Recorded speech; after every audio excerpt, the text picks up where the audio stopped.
contato, no local de atendimento. Bom, vamos lá então. Alguns princípios básicos assim da ultrassonografia, né? Para quem eu já vi que teve tem vários participantes aqui que foram meus alunos no semestre passado. Vou refrescar eles e aqueles que não conhecem, apresentar um pouco sobre a física, né, do ultrassom. Bom, a gente sabe que o ultrassom é um método diagnóstico amplamente utilizado na prática médica. É um método diagnóstico não invasivo, né, que utiliza basicamente para o princípio de formações das imagens as ondas sonoras, né. Ao contrário lá da tomografia, do raio-x, que a gente precisa utilizar a radiação ionizante, né? O ultrassom, ele é uma onda mecânica, e por ser uma onda mecânica, né, o que ele vai precisar, né, o que a gente precisa para ter a formação de imagem? Nós precisamos de matéria, né? A gente só vai ter formação de som se a gente tem matéria para aquela onda se propagar no espaço e a gente poder ter a formação de imagem. Em princípio, o ultrassom não é um método que praticamente não tem nenhum efeito nocivo, né, sobre o paciente. Existem poucos relatos assim de um discreto aquecimento da pele, né, no local onde o ultrassom é executado, mas via de regra não existe. É um exame praticamente inócuo, né, um exame de fácil acesso, muito fácil acesso, rápido acesso, e a gente consegue utilizar imagens, né, produzir imagens em todos os planos e de uma maneira assim em tempo real, né? Aqui a gente tem a representação de um equipamento de ultrassom numa sala de ultrassom, né, uma mesa. Esse equipamento aqui é um equipamento móvel, né? A gente consegue transportar ele aonde precisasse fazer uma UTI, numa sala de emergência, num ambulatório, dá para ter um equipamento desse. Existem outros equipamentos, até portáteis, né, bem pequenos, que a gente também consegue transportar de maneira mais prática, mas até esses equipamentos maiores e mais poderosos e mais modernos, a gente consegue transportá-lo com uma certa facilidade. Como eu mostrei para vocês ali no slide anterior, né,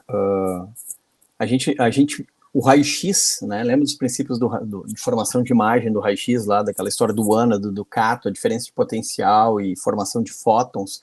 A gente não precisa de matéria, aqui a gente vai precisar de uma matéria, e quanto mais densa for essa matéria, melhor eu vou ter a propagação das minhas ondas sonoras sobre o tecido, e por consequência eu consigo ter mais facilidade de obter essas imagens.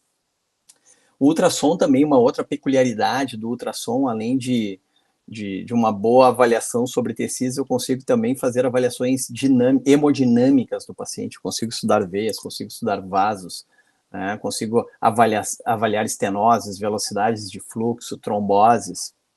Então, é um ótimo exame também para avaliação hemodinâmica corporal. Bom, para a gente ter esse fenômeno sonoro, né, da formação de imagem, obviamente a gente vai precisar ter uma fonte formadora da imagem, que é o equipamento de ultrassom, e o meio, né, de propagação da imagem, que é o nosso paciente, né, que é o objeto em estudo, no caso. Essa onda sonora, obviamente, que ela obedece a alguns princípios físicos, como eu falei, né, sobre densidade de tecido, mas também vai depender também da temperatura, né, de mobilidade de partículas. Existem outros princípios físicos, mas eu acho que para nós aqui vai ficar a importância, eu quero destacar a importância da densidade do meio sobre a propagação da onda sonora. Né, mas lembre, como uma onda mecânica, ela também está sujeita a outras variáveis. O objetivo também não é aprofundar tanto a parte física, mas a gente tem que ter pelo menos dois conceitos físicos importantes sobre as ondas sonoras, né, que é o comprimento de onda e a frequência, porque em cima desses dois conceitos, a gente vai depois, lá na frente, escolher o melhor transdutor, que é uma parte nobre do equipamento, para se ter o exame. Aqui nós temos uma clássica onda sonora, né, com seus comprimentos de ondas medidos em metros. E a frequência, né? O que seria a frequência, né? A frequência é o número de oscilações por segundo, que é dada em hertz. Aqui para a gente ter uma ideia, né, do que nós estamos falando, né? Frequências, né? O que são as frequências? Então, essas ondas por segundo, quando são menores do que 20 Hz, nós estamos trabalhando com áreas do infrassom, são ondas não audíveis, né? E o que são as ondas audíveis, né? Que também não tem uma aplicação na prática clínica, mas é a nossa onda de som, é o rádio que a gente liga do carro, indo trabalhar, no ambiente de trabalho, aquele som que a gente escuta, né? Essas ondas, elas giram, né? Numa frequência de 20 Hz a 20 kHz. Aqui nós temos o som audível. E o ultrassom, obviamente, né? À medida que vai aumentando aqui a frequência, nós vamos ter o ultrassom, né? A partir de 20 kHz, nós começamos a ter o ultrassom. Aqui, para a gente ter uma ideia melhor do espectral, né, dessas frequências, o infrassom abaixo de 20 Hz, a zona acústica de 20 Hz a 20 kHz, é o que nós escutamos, e o ultrassom a partir de 20 Hz. Mas quais são aquelas ondas que, de fato, né, a gente vai utilizar para formar, né, as imagens? Quais são as ondas que nos interessam, de fato? São as ondas a partir de 2 MHz, que está aqui. De 2 MHz a 15 MHz, nós vamos ter as frequências encontradas nos transdutores que a gente utiliza nos equipamentos de ultrassom. Esses transdutores serão os formadores de ondas eletromagnéticas. E elas, né, giram, como eu falei para vocês, de 2 MHz a 15 MHz. Uma coisa muito importante, assim, que eu acho que o que a gente tem que guardar aqui do princípio físico das ondas, para a gente puxar ali logo a seguir para as imagens, é que quanto menor a frequência do meu transdutor, quanto menor a frequência das ondas que o meu transdutor está produzindo, eu vou ter uma maior profundidade no meu tecido. No entanto, uma menor resolução de qualidade de imagem. Quanto maior a frequência com que aquele transdutor produz ondas, mais superficialmente eu estou avaliando os meus tecidos e com uma resolução espacial melhor. Guardem isso. Então, quanto menor a frequência, mais profundamente eu consigo penetrar um tecido e olhar estruturas mais profundas do corpo, por exemplo, o reto peritônio, os grandes vasos do reto peritônio. Isso pode ser conveniente, não que seja um problema. E quanto menor a frequência, do outro ponto de vista, quanto maior a frequência mesotrânsito, mais superficialmente eu estou olhando um subcutâneo, eu estou olhando um tendão, eu estou olhando uma articulação, estruturas mais superficiais com maior qualidade. Então, os transdutores de maior frequência. E aqui, para a gente ter uma ideia da importância, né, da densidade, lembra que eu falei para vocês que existe uma fonte formadora, que é do equipamento ali com o transdutor, e a fonte no qual vai se propagar o som, que no caso é o nosso paciente, né? Olha a densidade, olha como muda a velocidade de propagação, né, por metros por segundo aqui, umas estruturas com ar, né, por exemplo, a gente querendo olhar a alça de intestino, um paciente distendido, olha como a nossa velocidade de propagação do nosso som é baixa, né? E olha aqui quando a gente começa a falar em estruturas mais sólidas, um fígado, né, por exemplo, né, como a gente tem 5 vezes o aumento da velocidade, praticamente, vale para o rim, vale para sangue, né, quando a gente quer avaliar fluxo, músculo, e olha o osso, então, né, olha a velocidade do sólido, né. É aquela história, né, da pedrinha no fundo, dentro da piscina, quando bater um outro, a gente consegue escutar lá no outro lado, com uma velocidade de som, a propagação é muito rápida à medida que a gente aumenta a densidade do tecido. Aqui eu quero trazer 2 transdutores, existem outros vários cavitários, coisas, mas que são os que a gente vai utilizar aí na nossa prática, principalmente da emergência, principalmente esse transdutor aqui, né? Então aqui a gente tem um transdutor convexo, né? Aqui um transdutor plano axial, aqui um convexo. Eles normalmente vêm gravados, sempre vêm, né? Só se o uso aqui apagou, mas normalmente é para vir gravado. Olha Olha o intervalo de frequência, né, com que esse transdutor produz ondas, né, de 2 MHz a 5 MHz. É um transdutor de baixa frequência, né? Obviamente, ele é um transdutor que não se aplica para ver estruturas mais superficiais. Isso aqui é um ótimo transdutor para avaliar o nosso abdômen lá, nossas goteiras parietocólicas, a nossa pelve, né? Avaliar um derrame pleural, mas né, no paciente decúbito. Então, ele é um transdutor que produz frequência menor, eu consigo uma penetração maior no meu tecido. No entanto, eu tenho uma menor resolução assim de imagem. Agora que os nossos transdutores, esse transdutor aqui com uma frequência de 10, que gira de 5 a 10 MHz, existe transdutor de 15 MHz, transdutor de alta frequência para avaliar tendão, parte dermatológica hoje muito, ele praticamente não penetra o tecido, né, ele vê com maior resolução as estruturas mais superficiais. Então, basicamente, nós temos esse transdutor axial, altamente penetrante, e esse transdutor plano, né, aqui o axial plano, com baixa penetração e alta resolução superficial. E agora, né, o que a gente faz? Qual deles a gente usa, né? Eu mostrei para vocês os principais, né? Mas a gente tem outros vários. O que a gente procura, né? A regra é procurar um transdutor de maior frequência para a profundidade de interesse. Se eu quero estudar uma estrutura profunda, eu vou procurar um transdutor que me dê a maior frequência para aquela profundidade. Um transdutor de 5, 6 MHz seria excelente. Um de 2, um transdutor com uma qualidade talvez não tão boa para estudar uma estrutura mais profunda. Eu posso ficar com dificuldade em procurar alguma estrutura mais profunda. Então, a regra é essa. É a maior frequência para o local que eu quero de interesse.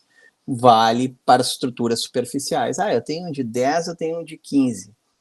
Mas eu quero avaliar uma unha, uma extrema, mais superficial, não pode ser uma superfície de um transdutor de 15 MHz. Então, eu tenho, para aquele, eu posso ver com um de 10, posso, mas eu com um de 15 eu consigo atingir aquele ponto e vou ter uma resolução espacial melhor. Então, a regra é essa. Quanto maior a frequência máxima para a profundidade que eu quero. Aqui a gente tem um exemplo de como é que é, só para a gente ter uma ideia do transdutor, como é que ele é, né? Ele tem aquele invólucro, aqui tem a parte nobre, né, do transdutor, que são os cristais que vão ser comprimidos e vão produzir as ondas sonoras a partir de uma corrente elétrica que vem a partir de fios aqui. Isso aqui é conectado, né, no equipamento, passa uma corrente elétrica aqui, esses cristais são comprimidos e a partir daqui nós vamos ter a produção de ondas sonoras. Essas ondas sonoras, elas vão se propagar, né?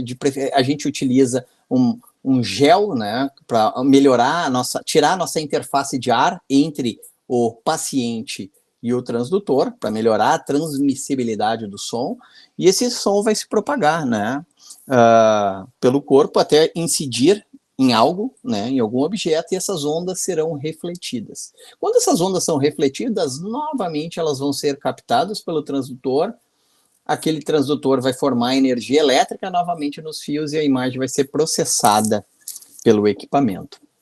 Então, basicamente, o som, é o eco, né? O que a gente quer estudar é o eco, né? É o eco produzido pelas ondas sonoras que são transmitidas pelo nosso transdutor. Quando a gente pega um transdutor na mão, a gente não se percebe, né, de quanto fenômeno físico tem só no fato de segurar aquele transdutor, né? A gente não escuta as ondas sonoras, porque são ondas com alta, né, frequência, né, frequências acima de 2 MHz, por isso que a gente não escuta, mas elas estão lá, né, incidindo sobre o paciente e refletindo, e aquela onda refletida será, depois de um estímulo elétrico, produção de imagem. Diferente da tomografia, que a gente tem aquelas imagens que são obtidas em cortes, em planos axiais, né, como se fosse esse salame, né, no ultrassom eu consigo produzir as imagens no plano que eu quiser. Então eu posso olhar assim, oblíquo, eu posso olhar coronal, eu posso olhar sagital, eu posso olhar num plano que eu quiser. E o legal da imagem é que aquela imagem está sendo produzida em tempo real. Então, eu consigo ver, às vezes, um fluxo de líquido, o próprio fluxo, né? Quando a gente falei para vocês, quando nós estudamos o fenômeno do Doppler, que utiliza o mapa de cores ali para a gente estudar velocidade, estenose, a gente consegue ver em tempo real o fluxo, consigo ver em tempo real um jato urinário, eu consigo ver, às vezes, em tempo real um cálculo se deslocando. Então, as imagens são produzidas em tempo real no plano que me convém, até eu chegar na minha área de interesse. Em relação, né, à habilidade do tecido refletir ou não refletir onda, nós temos conceitos, né, os conceitos do ultrassom. As imagens que se apresentam mais claras, elas são chamadas de hiperecogênicas. Por exemplo, uma calcificação, né, uma área de gordura, guardem, áreas cálcicas, gordura, costumam se apresentar de maneira hiperecogênica. Isoecogênicas, estruturas tipo músculo, fígado, né? Hipoecogênica, um nódulo hepático, por exemplo, um nódulo sólido, uma metástase hepática, um sangue no fígado, intrahepático, agudo. Anecoico, os líquidos, basicamente os líquidos. O que importa para a gente aqui, do hiperecogênico ao anecoico? Puxando o gancho lá na frente para eco de emergência. Nós temos que procurar por estruturas anecoicas, que são os líquidos livres. Os líquidos livres vão se apresentar de maneira anecoica, como o conteúdo da bexiga, como o conteúdo da vesícula biliar, como o conteúdo dentro do estômago, dentro de uma alça parética, vão se apresentar de maneira anecoica, que são imagens muito escuras ao ultrassom. Então, nós temos esse espectro, né, de 4 ecogenicidades. Hiperecogênico, ou a estrutura ela é hiperecogênica, ou ela é isoecogênica, vide músculo, vide rim, vide fígado. Ela é hipo, as lesões, no modo geral, são hipo, lesões em órgãos sólidos, por exemplo. E anecoicas, que são as estruturas líquidas, como cistos e líquidos livres. Aqui, eu quero trazer para vocês alguns artefatos, porque quando a gente olha a imagem, nós temos que ter conhecimento existem vários artefatos sonoros, mas eu vou trazer 2 que vão servir de pistas para a gente reconhecer as estruturas quando se olha um ultrassom. O primeiro artefato de formação de imagem é a sombra acústica.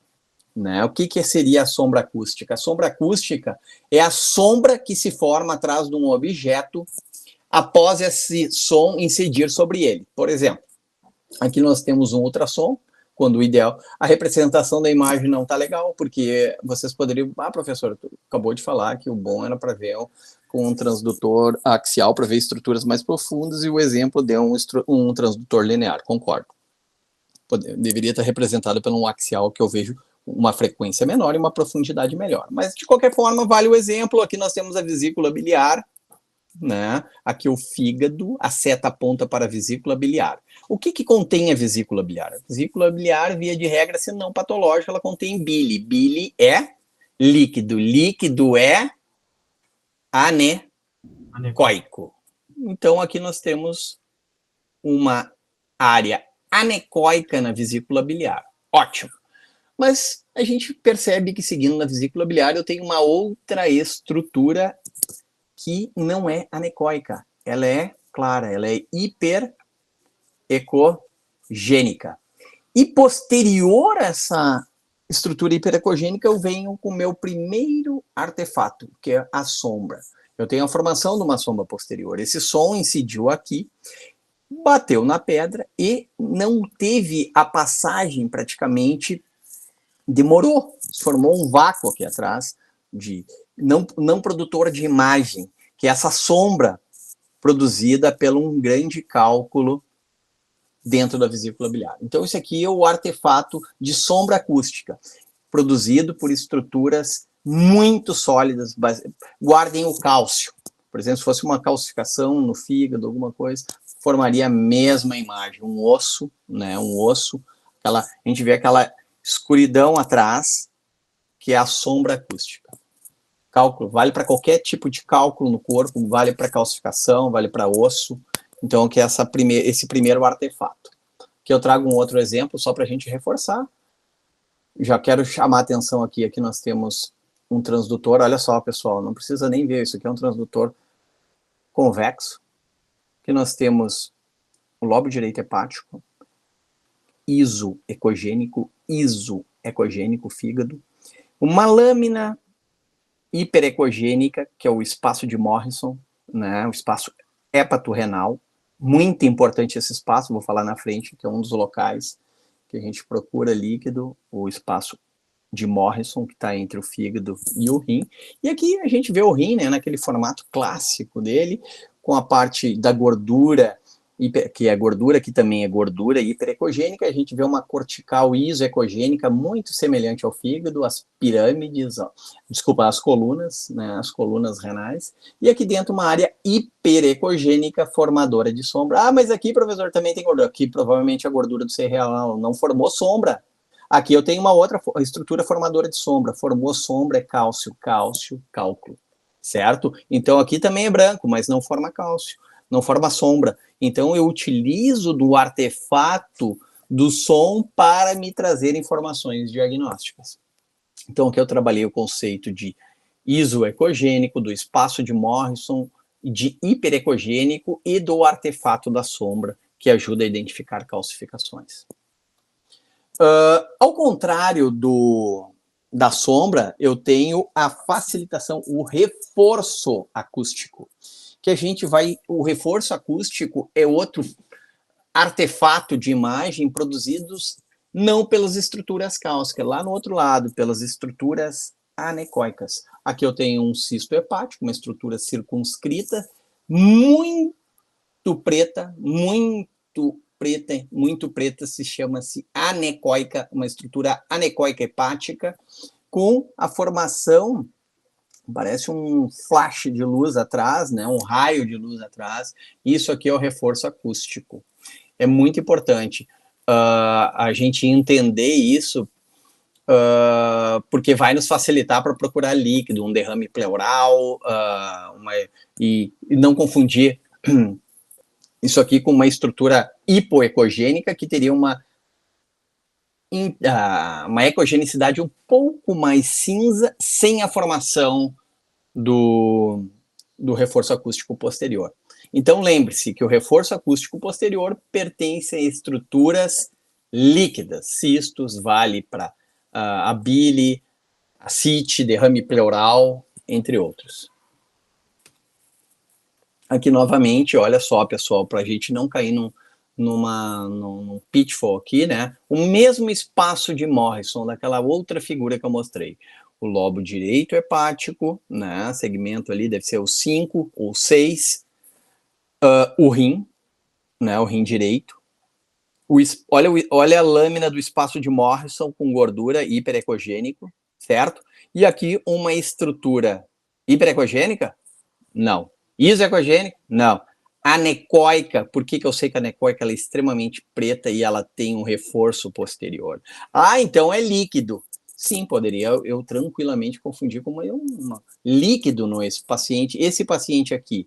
Esse aqui é um cisto até bem grande, praticamente compare com o rim, né? Mas se eu tiver um cisto que não é tão redondo, um cisto mais exofítico, eu tenho que estar atento para eu não cair nessa pegadinha, né, nesse pitfall e confundir como líquido, porque todo líquido livre no espaço de Morrison, porque líquido é anecoico, certo? Então, uma coisa que me ajuda a auxiliar obviamente, é o formato das estruturas, e outra coisa eu falei no início da aula, que esse exame, ele é um exame dinâmico, eu tenho imagens em tempo real, então eu consigo mobilizar meu paciente ou ver se o líquido muda ou não muda de lugar, o cisto não é para mudar, certo? Então, atente-se a isso, né? Anecoico pode ser uma estrutura cística, mas ao mesmo tempo eu posso estar diante de líquido na cavidade abdominal.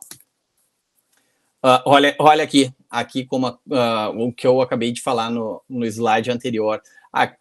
Essa imagem, se pegarmos só essa imagem, novamente, né, lobo direito do fígado, vou bater muito nisso, porque o objetivo aqui é a gente conhecer pelo menos o espaço de Morrison e os outros 3 espaços que eu vou falar depois.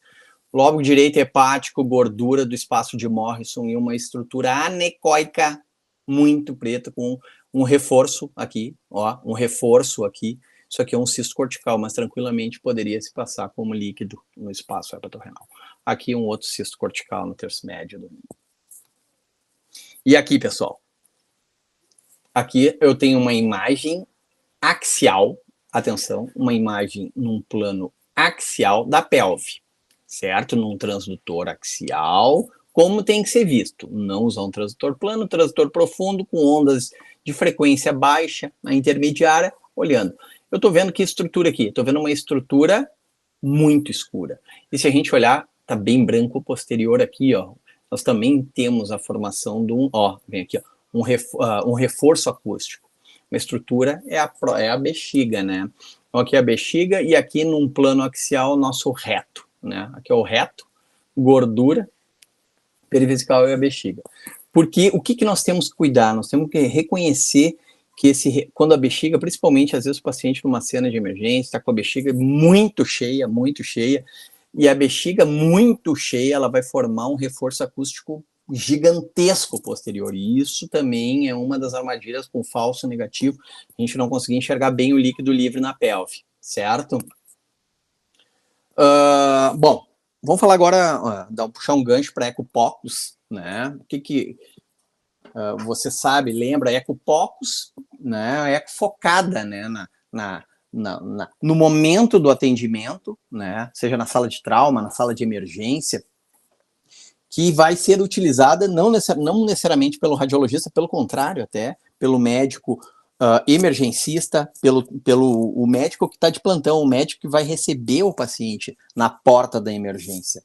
Essa é a ecopocus, que diferente de uma ecografia feita num exame ambulatório, que aí tu vai dar todo o detalhamento, aqui a gente procura ser objetivo para encaminhar, colocar o paciente num fluxo de atendimento e otimizar, né, a gravidade desse paciente e direcionar esse paciente dentro da emergência. Então, a ecopocus é uma eco que todo colega que for trabalhar em emergência e que um dia todo mundo vai se deparar com uma sala de emergência, uma sala de trauma, deve estar familiarizado com essa EcoFast, né, que tem alguns objetivos que a gente vai falar. O objetivo aqui não é ficar procurando o nosso nódulo hepático, o rim esquerdo é pequeno, o rim direito é pequeno, nós vamos no ponto principal, né, desse tipo de ecografia, que é localizar basicamente situações de hemorragia, de hemoperitônio, hempericárdio, derrame pleural. Para a gente ter uma ideia, assim, que na sala de emergência, o que nós procuramos com a ecopocus? Qual que é o principal objetivo? Procurar líquido livre na cavidade abdominal, certo? Isso pode direcionar, às vezes, uma palpação pouco líquido, um líquido tão grande não pode... O hemoperitônio provoca muita irritação peritoneal, mas às vezes a quantidade de volume não é tão grande, e às vezes o sangue é mais no reto peritônio, não está extravasado para a cavidade abdominal, não irritou o peritônio, então pode tranquilamente passar despercebido num exame de um paciente com, né, um estado hemodinâmico não muito hemodinamicamente instável, mas sem grandes sinais abdominais, da palpação, de irritação. Então, a ecopocus pode facilmente achar um derrame pleural, achar um derrame pericárdico, um tamponamento cardíaco, procurar uma quantidade grande de líquido no reto peritônio. Esse é o objetivo praticamente da eco, né? Só que, né, como todo método de imagem, ela tem a sua sensibilidade e especificidade para aquele diagnóstico. Vejam bem que a ecopocus, né, feita na sala de emergência, a sensibilidade, quando o exame bem feito, varia de 95%, em torno de 90% a gente acha líquido livre na cavidade abdominal. E quando achou, muito provavelmente, né, bem específico, 95% é. Lembra que eu mostrei algumas pegadas para vocês ali, né, eventualmente eu vou colocar mais adiante ali, uns falsos positivos, que são lesões pré-existentes, que podem ser confundidos com esse líquido livre na cavidade abdominal, mas via de regra, a gente vê que ele tem uma boa sensibilidade, uma boa especificidade para o nosso fim, que é procurar líquido livre na cavidade abdominal. Então, a ecopocus, né, eco na sala, no momento da emergência, é um método não invasivo implantado e implica, né, o rápido redirecionamento desse paciente para um bloco cirúrgico, para uma sala de para uma avaliação diagnóstica mais aprofundada, daqui a pouco direciona para uma tomografia, mas ele é um exame, então, que vai servir como um catalisador para aumentar a nossa velocidade diagnóstica e de fluxo, né, na emergência, e de certeza, né. Vejam bem, né, que a maioria dos estudos da literatura tem mostrado que não é tão simples, né, a gente precisa pelo menos, pessoal, pelo menos uma quantidade dos 500 ml, né, olha, 500 ml é uma volemia, né. Claro que não é uma volemia, mas eu quero dizer que é um volume de líquido considerável para a gente, mesmo ao ultrassom, a gente detectar líquido livre na cavidade abdominal.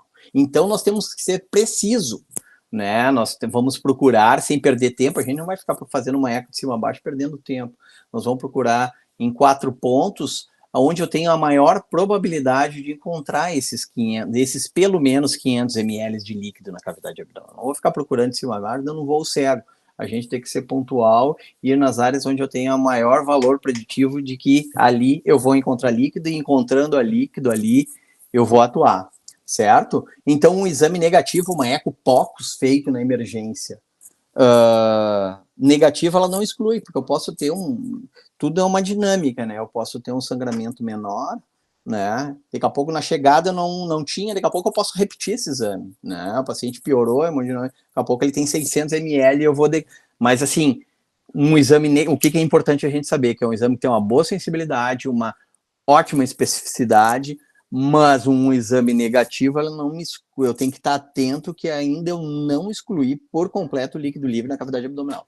Isso é um conceito que eu tenho que ter, certo? E os locais, existem alguns pontos, né, que podem, né, me atrapalhar nesse diagnóstico, né, que são lesões vasculares mesentéricas, lesões do mesentério, lesões sangrantes em órgãos sólidos, daqui a pouco um hematoma hepático, um hematoma subcapsular renal, né? Lesões de víscera oca, lesões diafragmáticas. Então, essas lesões, às vezes no retroperitônio, pode me dificultar.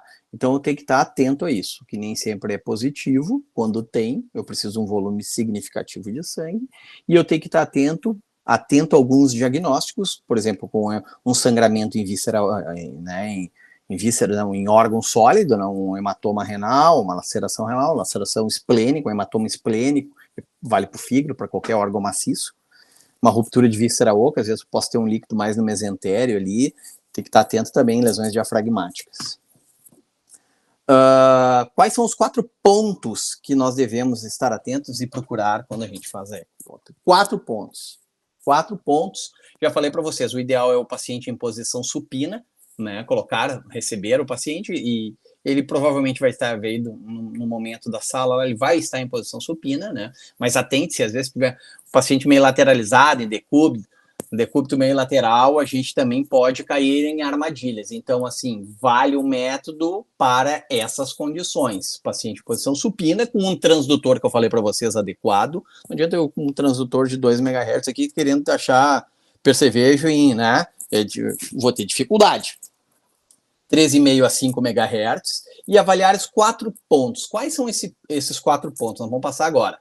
Uma visão pericárdica, uma visão de flanco direito, visão de flanco esquerdo e uma visão pélvica. Aqui a gente traz a representação, né, desses 4 pontos da EcoPOCUS, do FAST na sala de emergência, onde que a gente tem que procurar.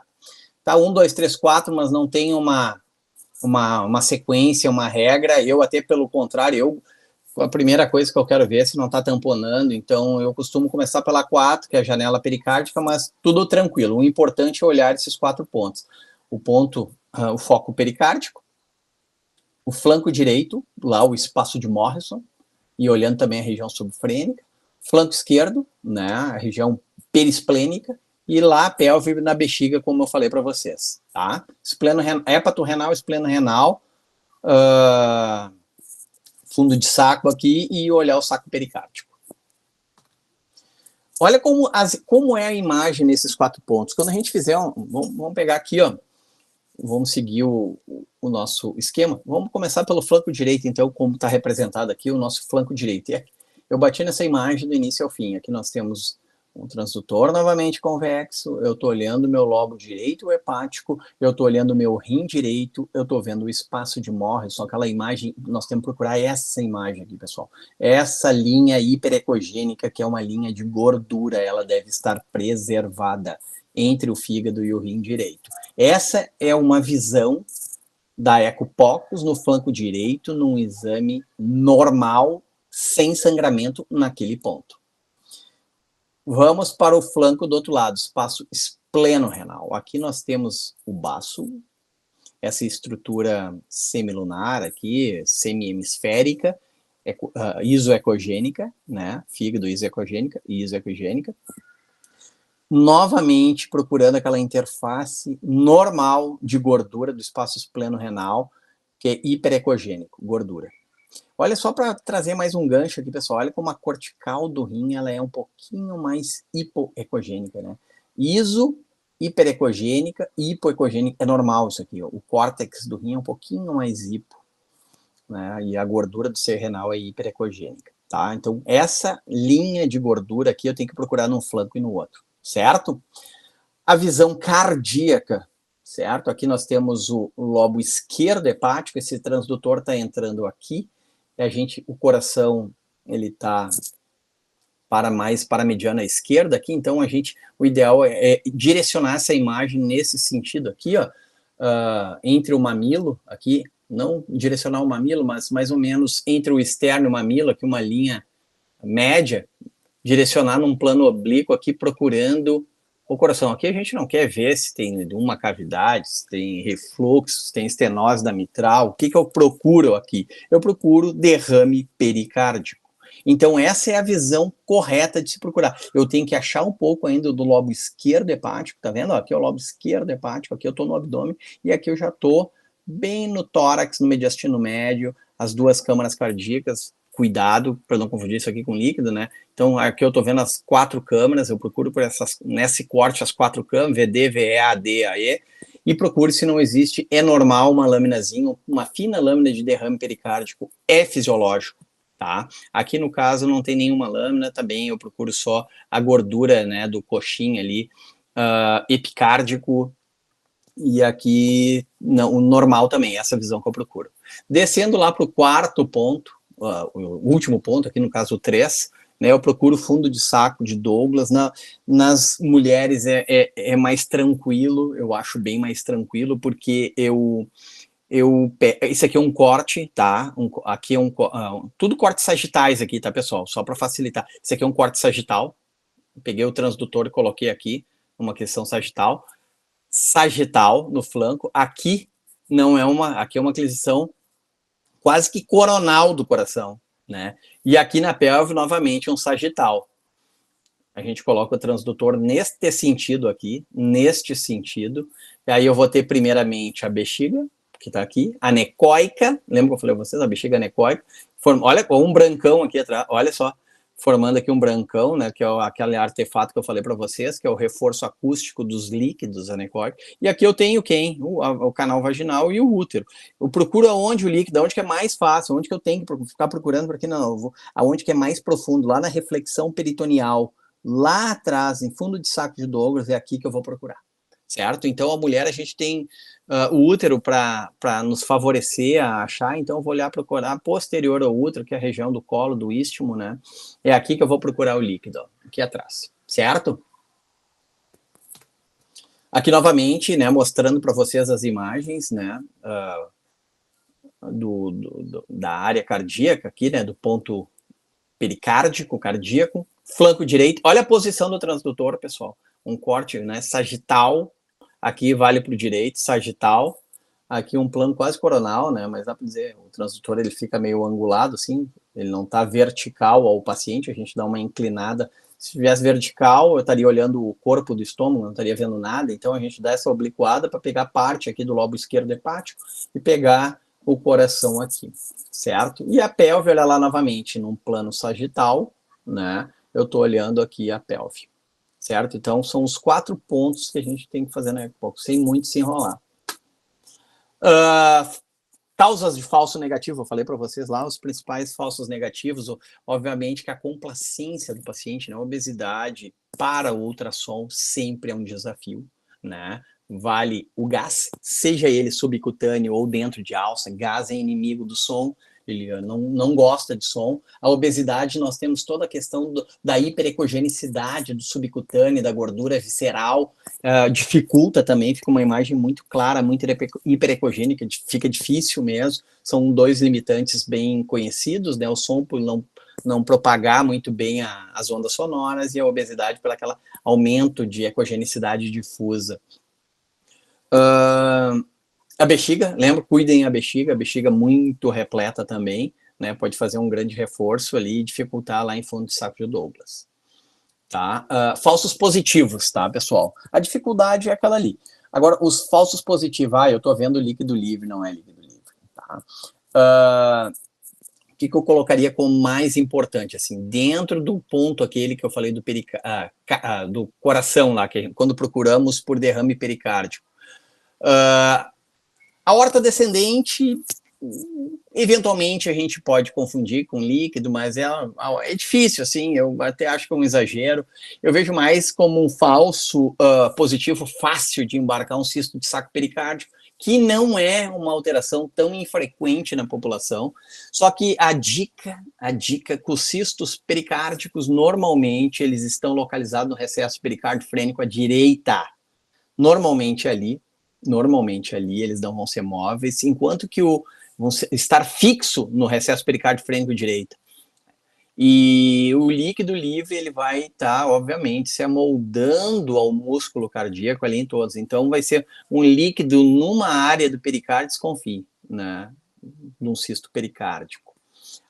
E outras são patologias, condições pré-existentes, né? A CIT, por exemplo, um paciente cirrótico, um paciente com hepatopata, né, descompensado, tranquilamente pode ter líquido livre na cavidade, e aí é um grande problema para o POX, aquele líquido já existia ou não existia. Isso vai ser sempre um dilema no momento da emergência, quando atendemos um paciente assim. Nós temos uma história pregressa do paciente, não sei se tem história de hepatopatia, doença hepática, a gente não sabe, né, no primeiro momento, principalmente. Vale para o derrame pleural, daqui a pouco o paciente também pode ter uma neoplasia de mama, metastática ali para pleura, um derrame pleural bilateral, e aí? Né? Então são condições que eventualmente vão estar presentes, né? Vale para o derrame pericárdico também, né? Condições médicas pré-existentes que no momento do exame a gente não tem, que vão estar dentro dos falsos positivos. Vesículas seminais, um pouco de exagero aqui também, mas lembrar do homem, eventualmente vesículas seminais muito cheias aí, em pacientes principalmente do sexo masculino e jovens, não confundir com líquido livre pélvico. Atente-se a isso. Então, é o jovem, homem jovem. Aqui esse artigo, né, de 2006 traz os principais, né, fatores adversos para ECOPOX na emergência, né? Olha a obesidade, né? Olha só, pessoal, disparado, né? Um limitador de distensão intestinal, daqui a pouco o paciente, né, bateu, distendeu o abdômen.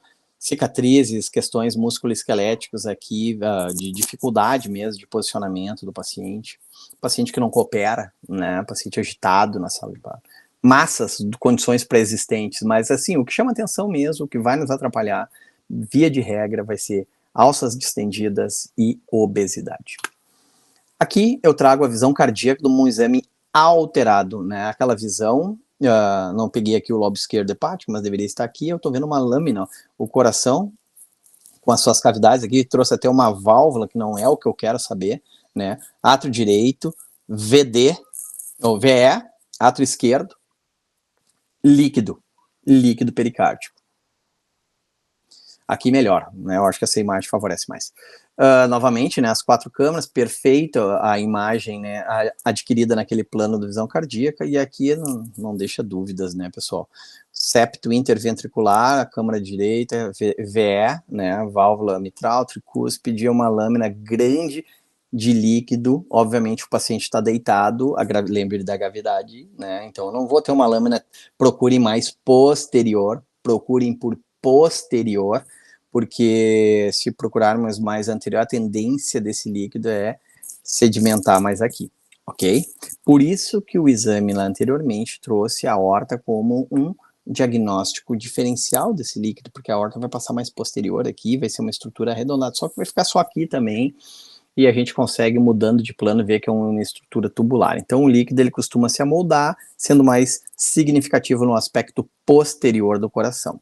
Aqui, novamente, né, olha isso aqui é uma imagem, parece essa imagem aqui é a imagem de um ecocardio bonitinho, feito no consultório, né, parece uma imagem muito bonita. Na vida real, né, normal, na sala de emergência, com a qualidade do equipamento, às vezes, que se tem, né, e aquela dificuldade toda, o que nós vamos ver é isso aqui, né, vamos ver um coração aqui, um pouquinho da gordura pericárdica aqui, coração, septo interventricular, parede muscular e uma lâmina, né, uma lâmina de líquido aqui, anecoica, derrame pericárdico. Pessoal, indo para o flanco direito, segundo ponto, o que nós vamos procurar? Lembre-se, a gente olha o espaço de Morrison, mas também olhamos além do espaço de Morrison. Se eu estou olhando o espaço de Morrison, eu estou olhando o tórax.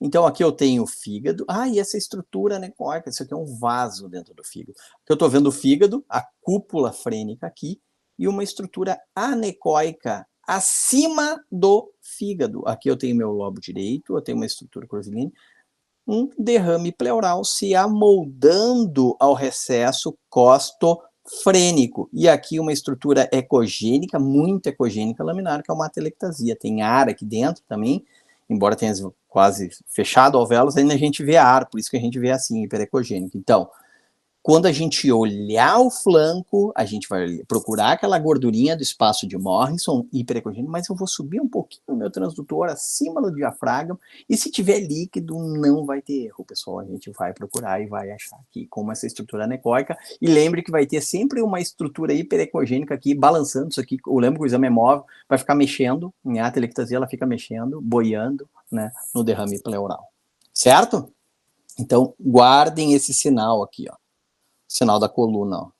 Então a gente tem que procurar por essa estrutura triangular aqui, nem é triangular, né, é um pentágono, quase pentagonal, do derrame pleural. E a atelectasia aqui. Flanco direito. Agora o líquido, ó, lembra a imagem normal.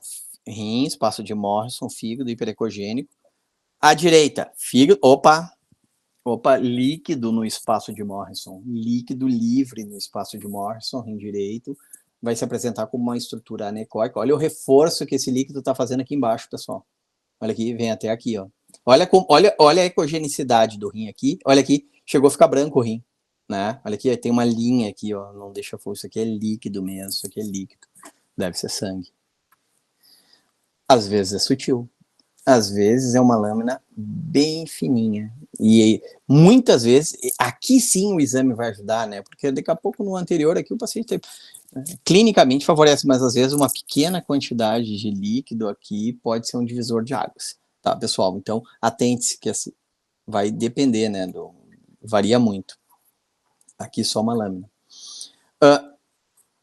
Às vezes também olhando no flanco direito, a gente outro ponto aqui, que eu quero que vocês guardem esse ponto aqui. Mas se quiser olhar também a vesícula biliar aqui, vocês já têm propriedade para olhar a vesícula biliar aqui, com um cálculo no infundíbulo hiperecogênico, produzindo uma sombra. E eu sei que isso aqui é a vesícula, não vou embarcar, eu estou vendo a vesícula. Ela está colada aqui no lobo direito do fígado, no segmento 4, e aqui eu estou vendo todo o reforço, mas eu também estou vendo, além da vesícula, uma interface de líquido entre o segmento 4 hepático e a vesícula biliar. Aqui, ó, uma lâmina de líquido, certo? Aqui a vesícula, cuidem a vesícula biliar, não vamos, quando a gente olhar o espaço de Morrison ali, a gente confundir com a vesícula biliar, é a mesma pegadinha lá da pelve para o líquido livre, a bexiga, tá? Ela vai estar colada aqui, ela vai ter sempre esse formato alongado, o que a gente tem que procurar é no entorno dela. Aqui, ó. Vamos para o flanco esquerdo. Baço. Rim. O diafragma a gente sempre vê como essa estrutura aqui, curvilínea, assim, mais ecogênica, né, hiperecogênica, superior tanto ao fígado quanto ao baço. E o líquido, tranquilo aqui, né, pessoal, ao baço, uma quantidade grande de líquido no espaço espleno-renal, projetando-se para a região subfrênica esquerda, não sei se foi um trauma, laceração hepática, não, esplênica, não sei o que foi, mas uma quantidade grande de líquido aqui no espaço subfrênico esquerdo e no espaço espleno-renal. Pelve. Olha a pelve, pessoal. A primeira coisa na pelve, lembra que eu falei para vocês, mulher, cuide que eventualmente tem patologias císticas, um pouco tem um cisto ovariano ali, que foi a primeira vez, achou, né? E a bexiga, né? Na mulher a gente tem que estar atento a isso aí, ó. Eu tenho que procurar o líquido, mas eu tenho que estar sabendo, ó, pode ter na minha frente a bexiga e deve ter na minha frente a bexiga e pode ter eventualmente alguma lesão cística ovariana. Aqui a gente tem a bexiga, né? A bexiga que ela tá pouco distendida, tem grumos aqui, ó, aqui tá a bexiga, a imagem veio daqui, a parede da bexiga, e ó, o líquido não tem forma, o líquido vai se amoldar as estruturas. Aqui, ó, é pré-peritoneal, correto? Pré-peritoneal, para cá já é cavidade, aqui tem o peritônio, então o líquido veio até aqui.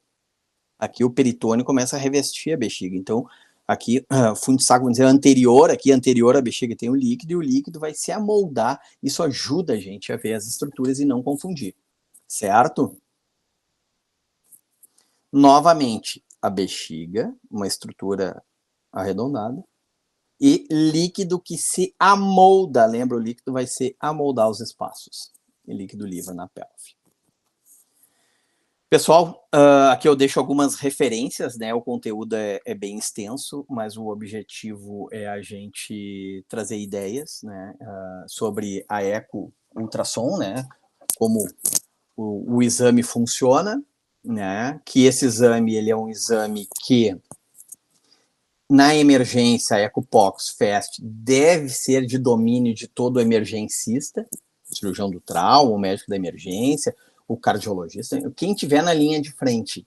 A gente tem que ter mais ou menos conhecimento disso aí, não é um exame para o radiologista estar lá fazendo, embora podemos fazer também, mas assim, é para resolver na emergência.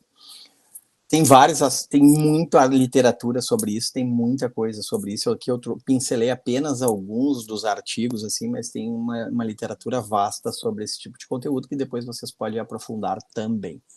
Certo, pessoal? Acho que da minha parte por hoje é isso sobre EcoPox, eco de emergência. Obrigado, Carla, pela oportunidade. Então, muito obrigada, Luiz, ótimo. A gente vai poder usar todos esses conhecimentos breve numa aula prática que a gente vai organizar. Então, é sempre super bom, assim, ouvir essa tua aula aí do super especialista. E contamos sempre contigo. Muito obrigada. Se tiver mais uma oportunidade de nos ensinar alguma coisa, estamos por aí. E um bom final de tarde aí para todos. Muito obrigada pela presença dos profs que também estiveram conosco, o Leandro, o prof. Crespo. E sempre muito bom poder contar contigo. Luiz Carlos, valeu. Eu quero agradecer a todos pessoal. Também, Carla. Obrigado pelo convite, obrigado aos professores, obrigado aos alunos que estiveram presentes aí. Estou sempre à disposição aí para a gente compartilhar conhecimento com vocês. Sempre às ordens. Quando fizer essa aula prática, se quiser, também posso ajudar vocês lá. Um grande abraço a todos aí, pessoal. Uma boa noite. Obrigado, Luiz, pela aula. Excelente. Obrigado, pessoal. Muito obrigado, professor. Boa noite. Obrigado, boa noite, pessoal. Obrigado, boa noite. Obrigada,